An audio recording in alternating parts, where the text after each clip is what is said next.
Welcome to There is a Method to the Madness. My name is Rob Maxwell. I'm an exercise physiologist and personal trainer.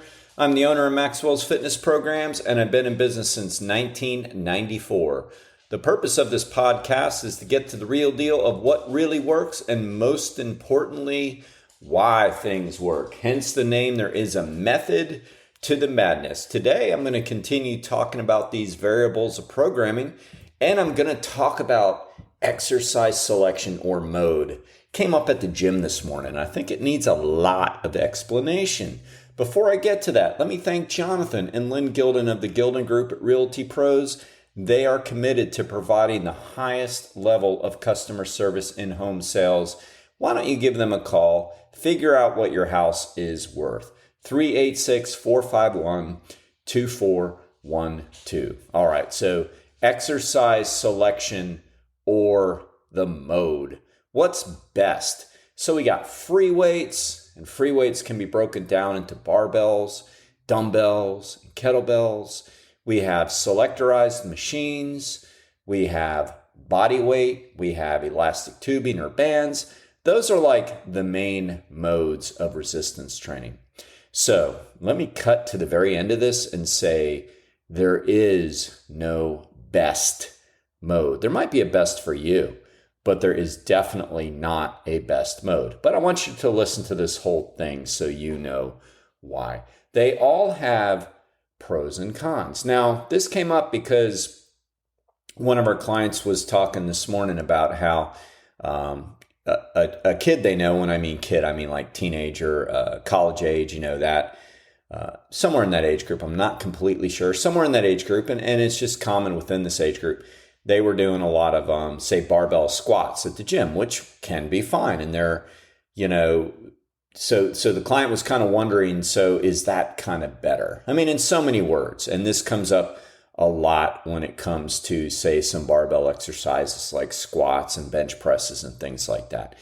And they were a little surprised to, hear the answer, which is, well, not really. And in many cases, especially with the barbell squat. And by the way, I'm not hating on it. It can be a good exercise, but we just have to understand what we're really trying to do when we do squats. But the barbell squat can cause a lot of compression on that spine, right? So the spinal column is holding up your torso. And if you're like a college-aged athlete, college age, you don't necessarily have to be an athlete in college or high school, but at that age and you're at the gym working out, and look, I did this a lot in my late teens and early 20s. I was one of those guys in the gym that squatted and benched a lot of weight. I mean, I would squat over 400 pounds with that on my back with the barbell. Now, then before I get educated, either, formally or informally, I wouldn't say my form was outstanding, but, it is what it is now. But that makes it even worse, right? If you're squatting with heavy weight with not great form. So I did it, and I get it. I really do. But as I pointed out to the client, we've evolved. It's one of those things that's like you look at and you go, well, why do we still do that? When you think that there's a leg press where you can put the load on your quads, hamstrings, hips, your gluteal muscles, and you're not compressing the spine, or when you can hold dumbbells at your side, or when you can hold a single dumbbell out in front of you where it's not compression on the spine, or when you can hold cables and do squats. And there's just all different ways to do squats. I mean, the objective is to put the load on your quads, your hips, and your hamstrings, right? I mean, that's what we're trying to do. We're trying to perform a squat exercise, which in my opinion might be the granddaddy of them all. I mean, it is such an important exercise. So we're trying to put the weight load where it can be most beneficial. All right. But it's going to be kind of like, not good if we're doing that and compressing the spine at the same time. And it's just unnecessary in many cases. All right. Now, look, there's a lot of reasons why it hasn't completely evolved. I mean, part of it's financial. I mean, if you're opening up a gym for a bunch of high school, college age athletes, I mean, it's going to be a lot cheaper to have squat racks and barbells everywhere than it is a bunch of, selectorized machines. And, that's part of the reason. The other reason is we just don't always sit down and think about it. I could tell you a funny story where I kind of ran into it myself. And this is after I was educated. So I was working with Mike Fulton, I guess. I mean, he's kind of famous. I mean, he's a very well-known orthopedic surgeon who doesn't do surgery, and he's done all his rehabilitation through strength training. Very well-known in the area of Volusia County, Florida, and probably everywhere. So, I mean, he was the medical director for Nautilus for a long time and then MedX, so he really knows his stuff. And I was working with him early on. I was renting one of his small gyms so I can do personal training out of it. And I would see him probably 2-3 times a day. And I remember I was doing some bent over rows with the barbell. Good exercise, right? I mean, it's fine. It's just, it was funny. And I tweaked my lower back doing something. I run into him and I'm, probably trying to get a cortisone shot or whatever, who the heck knows, trying to get a simple quick fix. And I pass him. I say, hey, I did this. And he just looks at me and he points at one of the Nautilus compound row machines, the kind you sit on, you put your chest on the pad. He points at it and he goes, Rob, we have that really good exercise over there that does the same thing. And he kind of smiled and winked, It's like, yeah, I mean, that's so true. Like, what are we doing if we have better options, right? If we don't have better options, sometimes we have to use the non-evolved ways to do things. And again, it can be absolutely a fine exercise, but it can also cause compression. So there really is no reason for it for a lot of people. And we can actually get our lower back to fail or fatigue at the very least way before our quads and hamstrings do on a barbell squat. That used to happen to me. Like when I was squatting heavy with a barbell when I was in my 20s, I would have to stop the set because my lower back was so fatigued. Not hurt, but fatigued. So that's telling me I'm not even loading in the right spot anyway. So, that's kind of like, there's better ways, all right? So free weights can be great, but I just want you to understand they are not the cream of the crop. They are just an option. And when I say free weights, I mean barbells that you load plates. I mean, they're good for certain things, but again, they're not great for everything. Then we have dumbbells, and dumbbells are outstanding for many reasons. Dumbbells can be done anywhere. Dumbbells allow for a great range of motion because you can train isolaterally, which is one side at a time. So that allows you to go down into a fuller range of motion. Like let's think chest press, where you might be limited on a machine to go back, depending on the setting of the machine. My new Precore one allows you to get full, but some of them don't. Barbell absolutely doesn't, right? Because the bar stops at your chest. So with dumbbells, and yes, you would have to train a little lighter, but you can get through a full range of motion and you can train one side at a time. So if you have any like muscle weaknesses on one side to the other because you've injured your shoulder or you've injured your elbow, you're going to be able to train each side independently. Very mobile, as I said, you can take them anywhere. So they're really a great mode. All right. Now, selectorized machines, so many people don't understand. There's so much more to them than just a fancy looking machine with a big old stack and a pin that you put in the stack. There is so much more to it. Most of them have strength curves built in that really was made famous by Arthur Jones of Nautilus, and then his son Gary Jones actually developed the hammer strength machines, and I've gotten to know him through the years. He's such an interesting person to speak to. So what this strength curve does is the muscles, as you're going through their full range of motion, have different points of strength. They have weaker points and they have stronger points. Like let's take the biceps. As you're down at full extension, okay, when they're fully extended, that's when they're at their very weakest. When they're near the top of contraction, that's where they are at their strongest. So the early selectorized machines invented a strength curve with the cam. So the chain back then and now the belt went around a cam to keep the strength curve equal, meaning that at the weakest point, the load was slightly less. And at the strongest point, the load was slightly more. So there's such an advantage to using selectorized machines if they have the cam. Most modern ones do. Not all do, but most do. You can tell if it's harder to hold it at the top on a machine, like on a curl machine, it's got a cam, all right?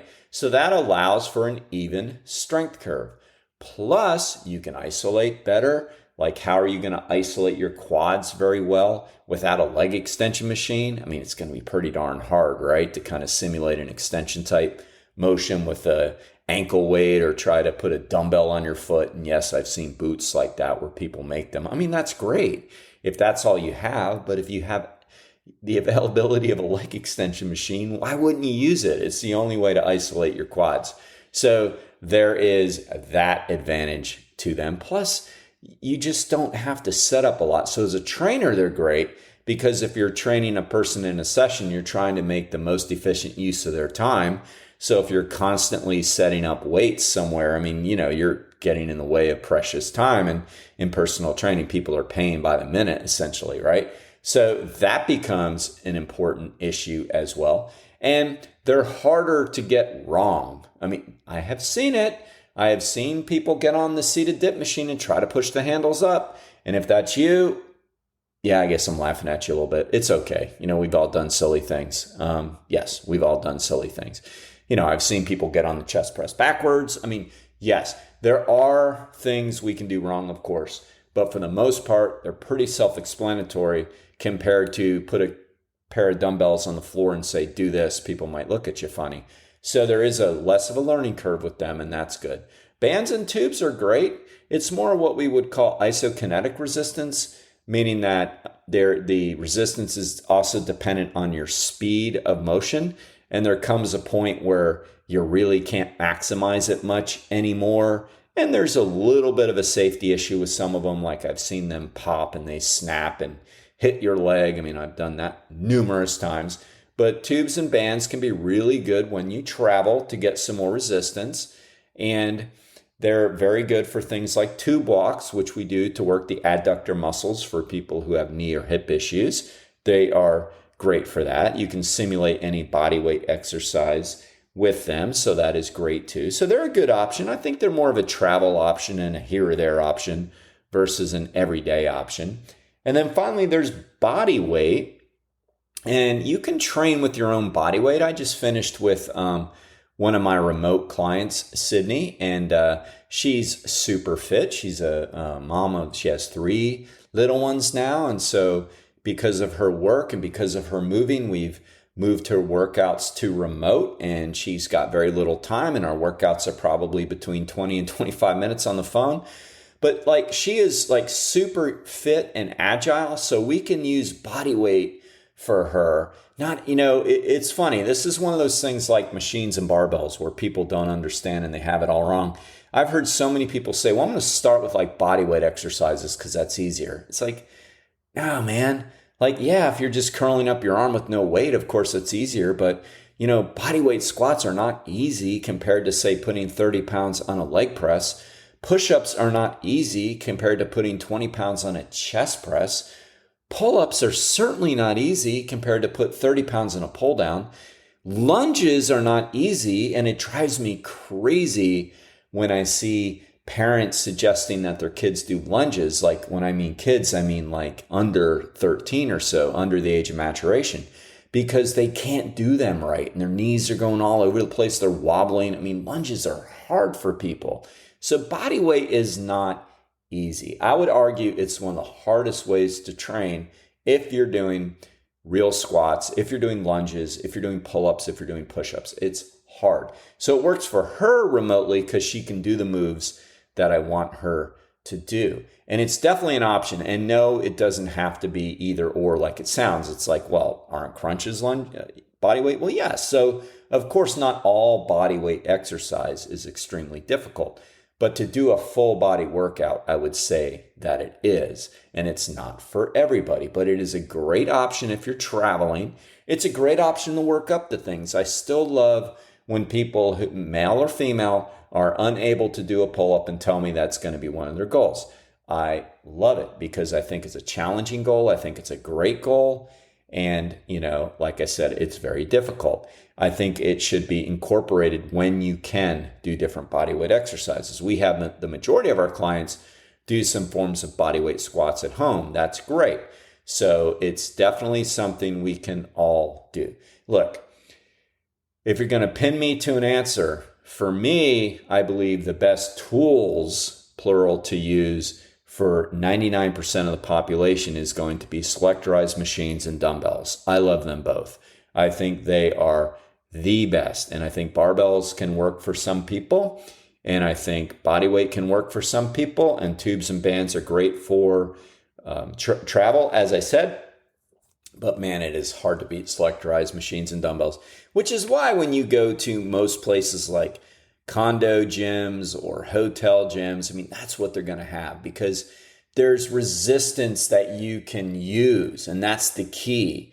The fancy name for resistance training is DCER, or dynamic constant external resistance. That means that in order to get a strength stimulus, you need an external resistance that moves or movable. That's what you need. So if you can supply that, whether it be with a dumbbell, a weight, a barbell, whatever, then you've done it.